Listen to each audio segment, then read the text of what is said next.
Joining me in the studio is a few folks from, not hearing anything. Hold on. There we go. I got so many buttons to be pushing. My goodness. Joining me in the studio today is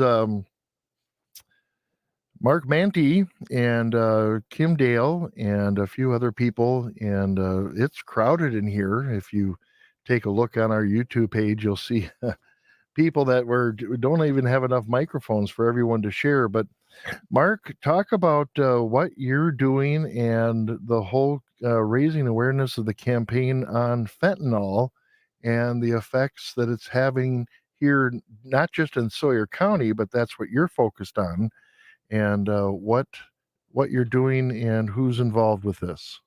All right, Mark. Well, thank you so much for the wonderful introduction. And we thank WOJB for allowing us to conduct this interview this morning. And we are part of the Sawyer County Fentanyl Awareness Team. Our team was formed in May of this year, and we have been busy the last 4 months. Yeah. Joining me today, in addition to Kim Dale, is Joyce Knowlton and Jess Bjork. They are both from the Sawyer County Health Department Okay. right here in Hayward. And we've been working very, very closely together on the campaign overall. Also, part of our broader team, we have a wonderful team of people.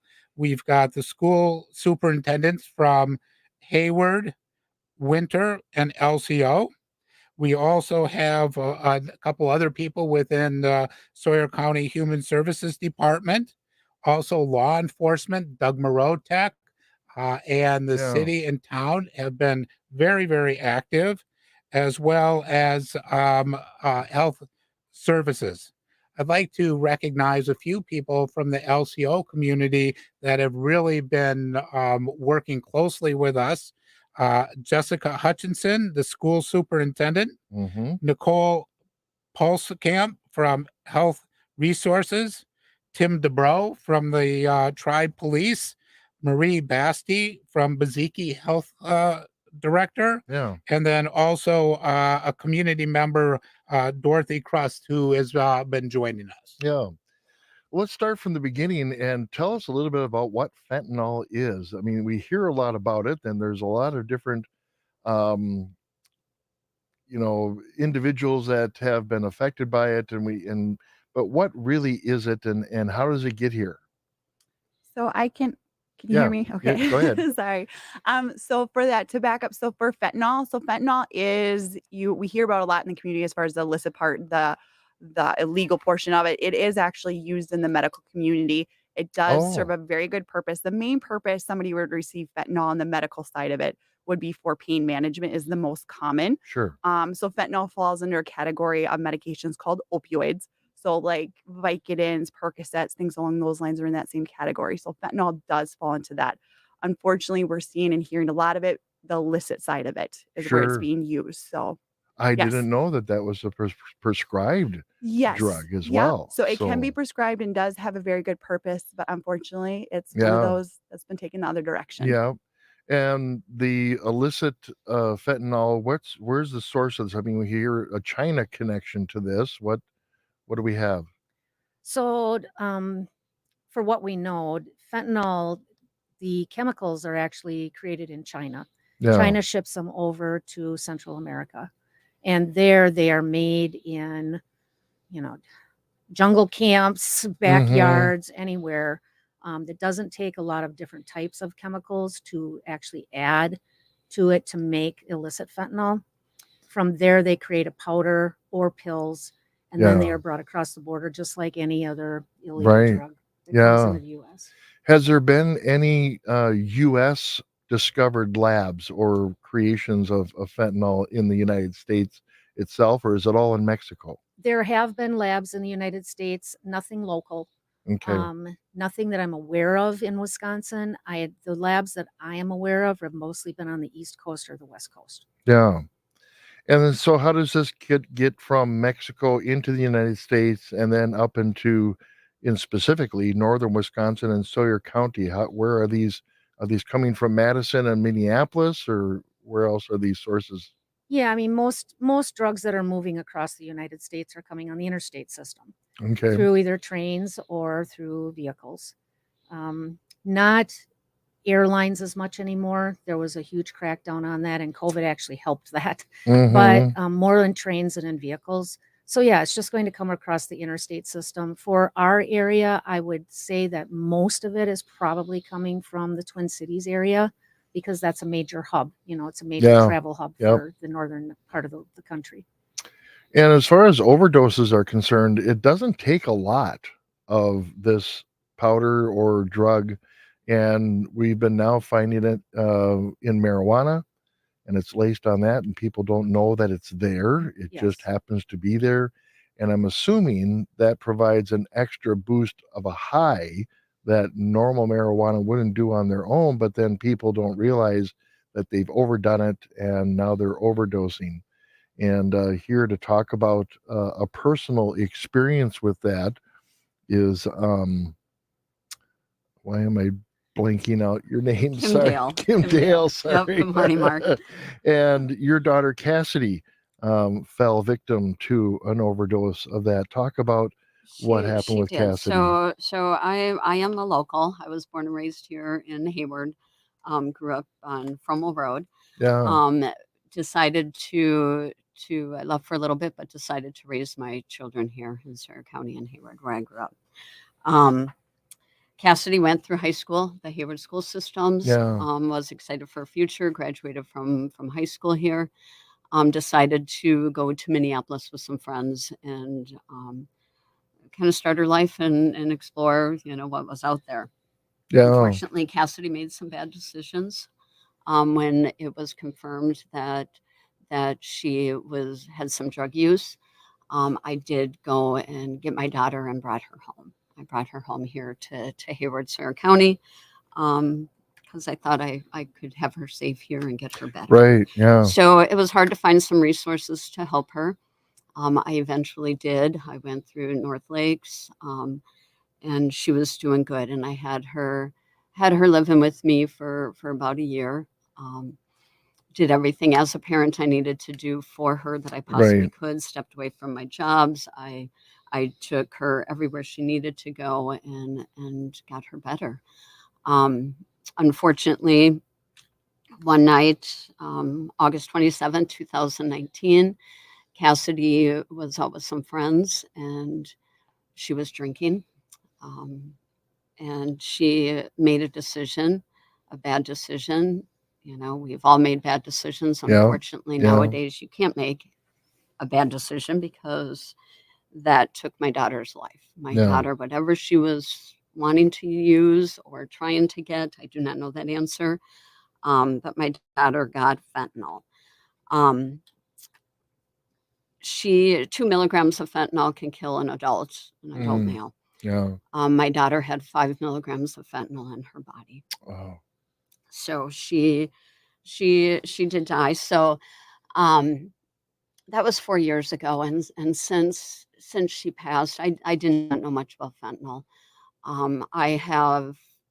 I've had a desire to spread the word, to let other children know what's out there. Decisions nowadays are not like when I was young, and one decision can take your life. So I met with the team Yeah. and the people I'm working with now, and they have helped me, do what I need to do to. I feel this is something that is important. I don't want to lose any more children in our county, our safe place, Right. the home where we grew up, and it's happening. It's Yeah. happening here. Yeah. Yeah. And it's still happening. That's so. Mark, talk about what the team here and what they're trying to do and how you're raising awareness and educating the public about what's happening in Sawyer County and LCO with fentanyl.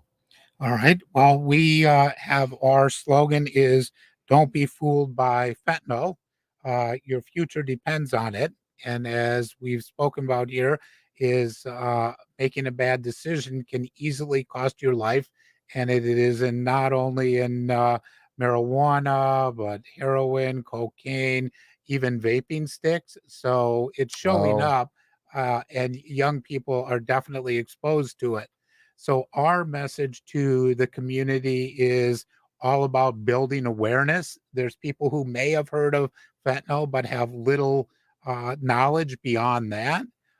So we are building awareness. We're educating the community. We are working diligently on providing resources. Kim has set up a nonprofit and has a website, Forever Joy, and that is Okay. foreverjoy.net. And that, so in our flyers and things, we have other resources. And then you will see around town here now billboards coming into Hayward, Yeah. as well as lots of yard signs. We plan on being very active in the community as we spoke in front of the teacher in services here in Winter, LCO, and Hayward over the last couple weeks, and are working very closely with those superintendents to speak in front of the student body. So you're going to see us around. And we hope that as we make public various speaking events, that you join us. Yeah. In fact, you're going to have some a booth at some of the football games here in Hayward, and then or other schools as well. You're going to be working with area churches, beginning with Spider Lake Church, with some discussions with Pastor Gary Hilgendorf, and that's yeah, just saturating the community with this education because.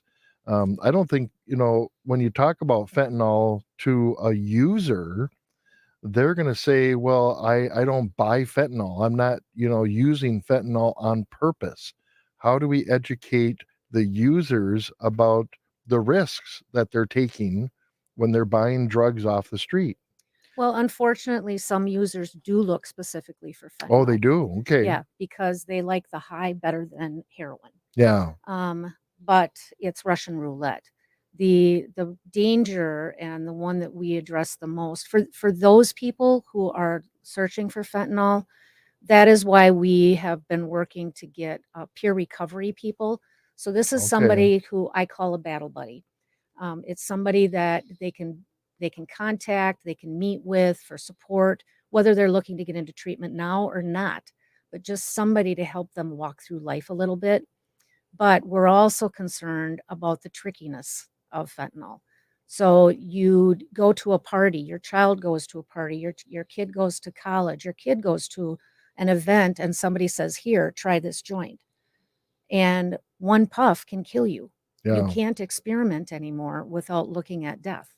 So that is what we're trying to address, and that's what we're trying to educate people about. A lot of people know about fentanyl. A lot of people have lost people due to fentanyl, Sure. but a lot of people don't know the facts about fentanyl. Yeah. And we want to make sure that the information about fentanyl that is out there is accurate. Yeah. And if I can add that it is readily available on social media, Yeah. which makes it that easy. It's no more difficult than ordering pizza delivered right Sure. to your home. And then, as we alluded to, or Joyce did, is that it's made in very crude labs down in Mexico or Central America, and you cannot distinguish the pill from a true pharmaceutical pill. Right. Yeah. And there's no quality control, so you don't know if there's no fentanyl in that pill or there's enough to kill you. So it's as the DEA has the slogan, "One pill can kill." It's like playing Russian roulette when 6 out of 10 pills that are smuggled into the country as illicit may contain a lethal dose of fentanyl. Yeah. We have about 4 minutes left, but I want to talk about the Narcan and the availability of that. We've talked about that here on WOJB during our Anishinaabe Sober Voices program. And I see a lot of Narcan classes being offered. Bajiki Wellness Center is offering Narcan. Now that supply it's not drying up, it's still there, but it's not so much free anymore. And what resources are available for people that want to have Narcan on hand in case they come across somebody or they have a family member that they know is using and have that Narcan at home? So both Bajiki and Sawyer County Public Health are still offering free Narcan to the public. We get that Narcan through a grant, which we're hoping to renew in October. So Okay. that will continue, and I believe Bajiki is doing the same. Yes, Narcan is being offered in drugstores and other places for sale, but the cost can be prohibitive to a lot Right. of people. Yeah. So we do need to make sure that we are still able to offer Narcan to our community. Yeah. Yep. And again, while it's available for free and taking the really short instruction class on how to use it, it's not that hard. I actually keep one in my briefcase with me, even though I don't have anybody around me that is a user, in case I come across somebody in the community that's down on the ground or at the Walmart store or whatever. It's available, and you have it with you. You just never know. We thank you for doing that, because Yeah, that is part of what we're trying to educate the public to sure. just to be ready. Yeah. So just a couple minutes left. Mark, talk about, or Kim, just talk about what the message you really want to send to people who are listening. Message is to gain knowledge. Know that it's Yeah. out there. Talk about it. Make it known with your children, your families, um, everybody that you can. Again, I did not know what fentanyl was. Yeah. I don't believe Cassidy knew. She was not out looking for fentanyl. You cannot take a chance. Um, that is our team. That is our goal, is to raise that awareness. If we can save one life by bringing and talking about this and getting in front of people, and if as a community, if there's anybody that wants us to speak and do a presentation, please reach out to us. Again, foreverjoy.net has a lot of local information on where they can get help and information to reach us, and contact contacts on there. Yeah. But please reach out to us. We'd be happy to do presentations, big or small groups. We have a lot of information, a lot of flyers, posters. If you want any of them in your businesses, we certainly can get them to you. We can bring them to you, or we have a place. I think the Sawyer County, the health department has them. You can go in there and pick them up as Sure. well. Yeah. Yeah. And foreverjoy.net is easy to remember. So people, if you want information about your personal story, about what the county campaign is about, I'm sure you have other links and contact information. So people, just remember to go to foreverjoy.net. Thank you so much, folks, for Thank you, Mike. coming in and filling in the studio here. I appreciate the message that you're putting out there, and come back and report to us in a couple months as to what successes you've had and what's happening out there. Appreciate it, Mark. Thank you for bringing everyone in. That's a great story. Thank you. All right. Democracy Now! Is coming up next. Thank you, Mark, very much. Yeah. That was